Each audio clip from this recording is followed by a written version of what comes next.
sırada geliyor. Sağlıklı ve yaşanabilir konut imkanları sunulması, güvenceli istihdam olanakları yaratılması, eğitimin niteliğinin artırılması, sağlık hizmetlerine erişimin kolaylaştırılması ve kalitesinin yükseltilmesi, sosyal ve kültürel aktivitelere katılımı sağlayacak mekanizmaların oluşturulması, özellikle kadınlara ve o dışlanmışlık hissini yaşayan gençlere yönelik özel destek programlarının hayata geçirilmesi çok kritik.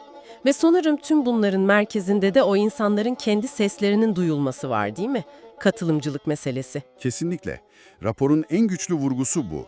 Tüm planlama ve uygulama süreçlerine bu mahallelerde yaşayan insanların, yani sorunu bizzat deneyimleyenlerin aktif katılımının sağlanması.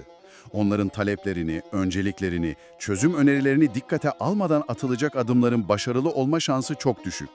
Bu sadece demokratik bir hak değil, aynı zamanda çözümün sürdürülebilirliği için de bir zorunluluk, kendi gelecekleri hakkında